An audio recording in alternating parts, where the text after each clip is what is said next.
All right, you guys, let's move on to the third shift that I want you to make, and that is from fear to acceptance. We talked about the growth challenge, finding the growth challenge. I want you to accept where your child is developmentally.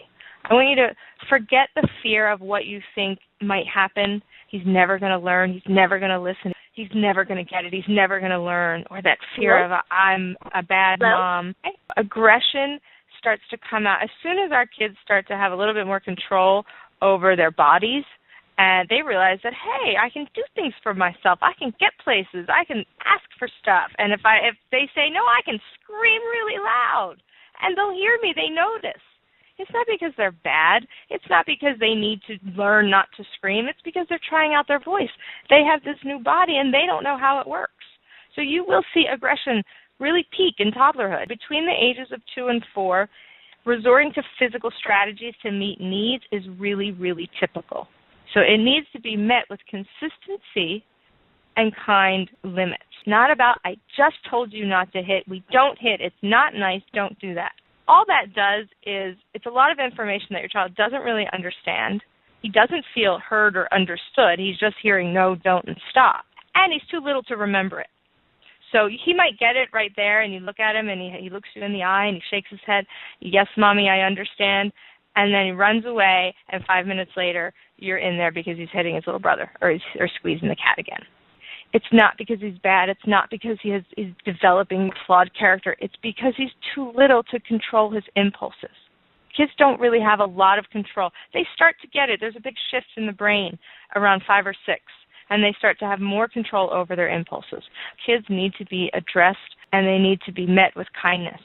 And they need to be met with, this is not safe, I won't let you hit, and then you take appropriate actions to remove the dog. But if we go in and we do it punitively, that's from a place of fear. You do it one more time, I'm putting the cat away. That's because we fear something's going to happen. But if we go in and say, looks like you're having a lot of trouble controlling your body right now, so I'm going to make sure that everyone is safe because that's my responsibility, and I know that you really want to play with the cat. So I'm going to put her away for right now. That's not punitive. That's controlling the environment so that you can meet the responsibility of keeping everyone safe. And you still let your child know that I won't let you hit the cat, so I'm going to take this action because I know that you're having some trouble. Don't leave your kids to practice if you know they're not ready and they're going to fail because that just sets you both up for disappointment. We need to keep kids safe, but we also need to give them outlets for the expression of their big feelings. Even a highly verbal child won't necessarily use their words when they're overly emotional. I know when I'm really, really, really, really upset, sometimes I can't speak. That part of my brain just shuts down. So asking kids, why did you just do that? That's not accepting where they are developmentally. They can't always answer that. Plus, it's sort of threatening and it feels scary. So even an older child may shut down to that question. They don't want to be considered bad because the answer could only be bad, right? And I don't want to think of myself as bad, so I'm going to resist that. Some kids resist with laughter. Ever have an older child laugh in your face when you try to discipline them, quote-unquote discipline? That's not because they're being disrespectful. That's because they're feeling afraid. Because developmentally, they can't handle what's happening when the person that they love and respect most is causing upset. I don't want us to change our limits. I want us just to change our approach and understand what our kids can handle and what they can't handle. Sometimes kids, like I said, they need those sensory tools or they need calming routines. But it's going to take lots of practice and repetition, even for older kids, even if you have teenagers. At 13, 14, they start to go through a lot of hormonal changes and moods start to change and their sleep habits change. And they want to sleep later and they want to stay up later and they do want to connect with their friends more. And we have to understand that a 3-year-old might not want to leave our side. They might be really upset that we're leaving them at daycare or whatever we have to do. And it's not to just say, oh, you'll be fine, don't worry, or to overindulge them and never force them to try something new. We want to find that balance. And we do that by seeing if our behavior is linked. Are we doing this because I'm afraid of what might happen or I'm afraid that they're never going to get it? Or am I doing this because I'm accepting where my child is and I'm providing that help? Using threats or our fear never helps our child acquire the skills that we want. The more that we stay in that fear place, the more we use our judgment. The more we feel like we have to take away our love or our attention. And then the more we do that, the more our child will likely dig in his heels and protest. I remember that was one thing that really got me. When my mother would take away her attention, I felt really, really, really, that really cut me deeply.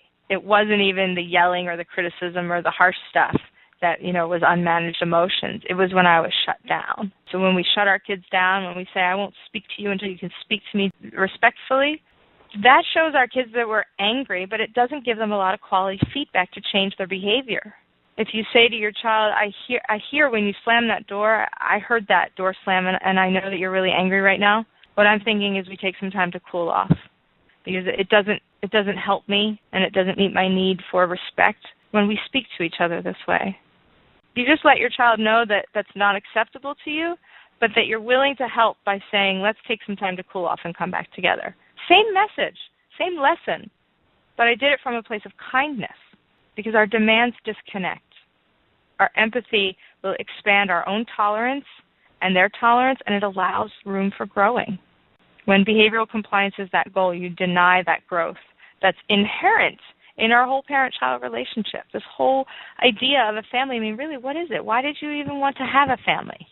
Think about those goals. When you get really stuck with your kids, or if you're in a cycle, go back and investigate some of the foundation reasons that you even had children. It'll help you find that compassion within yourself. I don't want you to think of your children as having behavior problems. I want you to think of them as having growth challenges. The behavior is a message about what your child needs. He's communicating to you, and he's telling you, what do I need in this moment?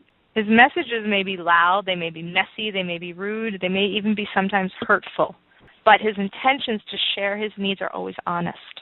So I want you to address him from that perspective of the intentions and not just our opinion of our child's abilities. His growth is never that straightforward, it's never that linear, and it's never just painless.